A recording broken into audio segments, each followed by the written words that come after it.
সোনার মদিনা বহু দূরে, প্রাণের মদিনা বহু দূরে, কিন্তু মদিনাওয়ালা সবার অন্তরে। বলো কিন্তু মদিনাওয়ালা। যেই লোকটা বলবে না, মনে করবেন ওই লোকটার ভিতরে নবীজির ভালোবাসা নাই, মদিনাও যেতে চায় না। কথা বলেন ঠিক কিনা? এজন্য যদি মদিনার পাগল হন, মদিনার আশিক হন, জবান দিয়ে একটু আমার সঙ্গে বলা যাবে না ইনশাআল্লাহ? বলেন, ও সোনার মদিনা বহু দূরে, প্রাণের মদিনা বহু দূরে, কিন্তু মদিনাওয়ালা সবার অন্তরে। বলো কিন্তু মদিনাওয়ালা। আরে যে গিয়েছে একবার সোনার মদিনা, তাহার মনে আর কোনো দুঃখ রইল না। যে গিয়েছে একবার সোনার মদিনা, তাহার মনে আর কোনো চিন্তা রইল না। আমার অন্তর জোরে মদিনায় আছে রে, মদিনা মদিনা বলে জিকির করে রে। বলো মদিনা মদিনা বলে। ও সোনার মদিনা বহু দূরে, প্রাণের মদিনা বহু দূরে, কিন্তু মদিনাওয়ালা সবার অন্তরে। বলো কিন্তু মদিনাওয়ালা। আল্লাহ কবুল করুক। জোরে বলেন আমিন। আরো জোরে বলেন আমিন। আলহামদুলিল্লাহ। আজকের এই ঐতিহাসিক তাফসীরুল কোরআন মাহফিল 13তম অধিবেশন কৈঠক মণ্ডলপাড়া মক্তব মাঠ প্রাঙ্গণ। উক্ত মাহফিলের সুনামধন্য সভাপতি সাহেব জনাব মুহাম্মদ আজমল হোসেন শীষ, দোয়া করতেছি আল্লাহ সুবহানাহু ওয়া তাআলা এই গোলামকে ইসলামের জন্য পরিপূর্ণভাবে কবুল করুক। জোরে বলেন আমিন। আরো জোরে বলেন আমিন। মাহফিলের যিনি সহ সভাপতি আলহাজ মোহাম্মদ ইমদাদুল হক, দোয়া করতেছি আল্লাহ সুবহানাহু ওয়া তাআলা তার এই গোলামকে ইসলামের জন্য কবুল করুক। জোরে বলেন আমিন।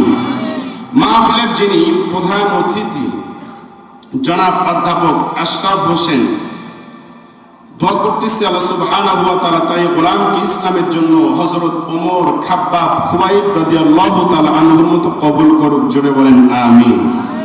সেই সাথে বরেণ্য অতিথিবৃন্দ এবং বিশেষ অতিথিবৃন্দ অনেকের নাম দেওয়া আছে। হ্যাঁ, আল্লাহ সুবহানাহু ওয়া তাআলা সকলকে ইসলামের জন্য পরিপূর্ণভাবে কবুল করুক। জোরে বলেন আমিন। আমার আগে চমৎকার ভাষায় তাকলিল পেশ করলেন উদীয়মান তরুণ ইসলামী আলোচক মাওলানা মুহাম্মদ আব্দুল্লাহ আল আমিন। দোয়া করতেছি আল্লাহ সুবহানাহু ওয়া তাআলা তার এই গোলামের কণ্ঠকে ইসলামের জন্য কবুল করুক। জোরে বলেন আমিন।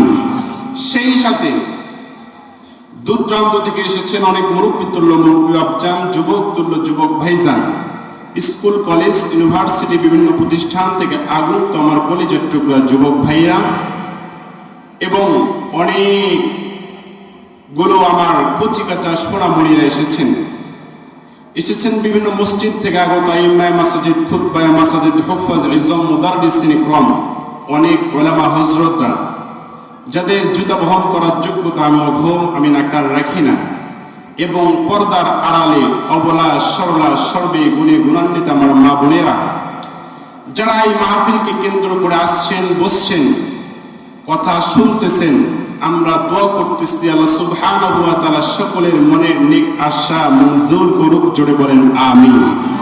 আর জোরে বলেন আমিন। আমার ভাইয়েরা, আমার বন্ধুগণ, আমি সর্বপ্রথম জানতে চাচ্ছি আপনারা সকলেই এই মাহফিলে আসতে পেরে খুশি না বেজার? আরো জোরে বলেন খুশি না বেজার? খুশি। আপনারা যদি মাহফিল আসতে পেরে বসতে পেরে খুশি হন, তাহলে এই যে ডান পাশের লোকগুলো আছেন, এই ডান পাশের লোক বাম পাশের লোকগুলো চুপ থাকবেন, একটা পরীক্ষা নেই, দেখি কেমন খুশি আছেন। ডান পাশের লোকগুলো আপনি একটু তাকবীর দিবেন, পারবেন না ইনশাআল্লাহ? বাম পাশের লোকগুলো চুপ থাকেন, লিল্লাহি তাকবীর। অনেকগুলো যুবক ভাইরা বলতেছেন, অনেক মুরব্বীরাও বলতেছে না, মুখের মধ্যে টেপ লাগায় বসে আছে, কথা বলেন ঠিক কিনা? যে জবানটা খুলেন, আল্লাহর দেওয়া জবান, তাকবীর দিবেন জোরে, পারবেন না ইনশাআল্লাহ? লিল্লাহি তাকবীর। আর বাম পাশের লোকগুলো বলবেন, ডান পাশের লোকগুলো চুপ থাকেন, লিল্লাহি তাকবীর। এবার যারা যারা বিয়ে করেন নাই যুবকরা হাত তোলেন তো দেখি। যুবক যুবক যারা বিয়ে করেন নাই, এক মুরব্বী শুধু হাত উঠাবে ভাবছে, আর একটা বিয়ে করার ধান্দা আছে, কথা বলেন ঠিক কিনা? খবরদার, আরো হাত তোলা যাবে না, যারা বিয়ে করছেন হাত তোলা যাবে না, পরে যদি বউ জানতে পারে রাতের বেলা ঘরে জায়গা হবে না, কথা বলেন ঠিক কিনা? এই জন্য যারা যুবক বিয়ে করেন নাই, হাতটা টান টান করেন, টান টান করেন, লিল্লাহি তাকবীর। হ্যাঁ, হাত নামান। যারা মুরব্বী বিয়ে করছেন, জামাই পাইছেন, বেটি পাইছেন, বেটা পাইছেন, নাতি পাইছেন, পুতিন পাইছেন, হ্যাঁ, অনেকগুলো মুরব্বী আছে, দেখবেন পান সিগারেট গুল খাইয়া গলার মধ্যে জাম বাজায় ফেলছে, গালাটা একটু ক্লিয়ার করেন। গালা ক্লিয়ার হচ্ছে? তাকবীর দেন তো দেখি কেমন আওয়াজ হয়।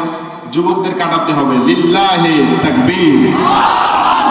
আচ্ছা, যদি সবাই মিলে তাকবীর দেন, আওয়াজ কম হবে না বেশি হবে? যারা বাইরে ঘোরাফেরা করতেছে, অনেক যুবকেরা বাইরে ইয়াতিমের মতো মহিলা প্যান্ডেলের আশেপাশে দোকান বাজারে ঘোরাঘুরি করতেছে, এই যুবকদের আল্লাহ এখানে আসার তৌফিক দান করুক, সকলে বলেন আমিন। যারা এখনো বাড়ির মধ্যে বাজারে অযথা সময় নষ্ট করতেছেন, প্লিজ এই মাহফিলের সামিয়ার নিচে এসে বসে যান, ইনশাআল্লাহ আল্লাহ আপনাদের উপর রহমতের বাড়িধারা নাজিল করবে, জোরে বলেন আল্লাহুম্মা আমিন। হ্যাঁ, এবার যদি সবাই তাকবীর দেন, আওয়াজ কম হবে না বেশি হবে? বেশি হবে। যারা বাইরে ঘোরাফেরা করতেছে তারা যেন মনে করে না মাহফিলের লোক ভরপুর, আলোচনা চমৎকার হচ্ছে, তারা যেন এসে বসে যায়। এই জন্য সবাই তাকবীর আওয়াজটা জোরে দিবেন, লিল্লাহি তাকবীর। আল কোরআনের আলো, আল হাদিসের আলো, লিল্লাহি তাকবীর। ঘরে ঘরে জ্বালানোর দিন শেষ, কথা বলেন ঠিক কিনা? যুদ্ধের কত বছর পেরিয়ে গেল, এখনো ঘর থেকে স্টার জলসা, জি বাংলা, এখনো খারাপ হিন্দি সিরিয়াল মুভি যায় নাই, কথা বলেন ঠিক কিনা? এখন সময় এসেছে, জায়গা মতো বসালেই সব জায়গায় কোরআনের আলো জ্বলবে, আওয়াজ দিয়ে বলেন ঠিক কিনা? এজন্য আমি বলবো আল কোরআনের আলো, আপনারা বলবেন সব জায়গায় জালো, সব জায়গার মধ্যে ঘরও আছে, সংসদও আছে, কথা বলেন ঠিক কিনা? আল কোরআনের আলো, আল হাদিসের আলো, লিল্লাহি তাকবীর। আমার ভাইরা, অনেকেই মনে মনে চিন্তা করতেছে কোনো বক্তা হইল, কথা বলেন ঠিক কিনা? অনেকেই মনে মনে এটা চিন্তা করতে পারেন, স্বাভাবিক। আমি বিভিন্ন মাহফিলে যাই, যাওয়ার সময় দেখি রাস্তায় বলছি এটা কি বক্তা? হ্যাঁ, বক্তা বলে পরিচয় দিতেও মানে কি নিজেকে এখন ছোট মনে হয়, যে মানুষ বক্তাই মনে করে না, কথা বলেন ঠিক কিনা? বাজার আপনাদের বাসায় যদি কোনো বিড়াল থাকে, আপনাদের টার্গেট কি থাকবে? বিড়াল ইঁদুর ধরতে পারে কিনা, কথা বলেন ঠিক কিনা? আপনারা দেখবেন বক্তা ছোট হোক বড় হোক, মোটা হোক চিকন হোক, ফর্সা হোক কালো হোক, প্রত্যেকে কোরআন হাদিস থেকে আমাদেরকে কথা শুনাইতে পারে কিনা, কথা বলেন ঠিক কিনা?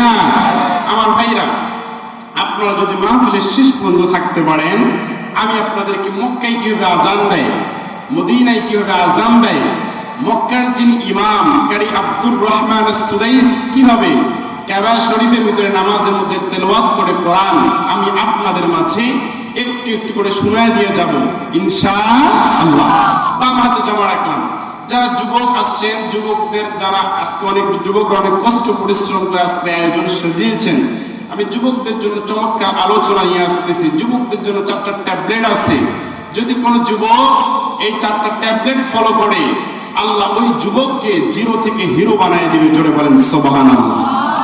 আরো জোরে বলেন সুবহানাল্লাহ।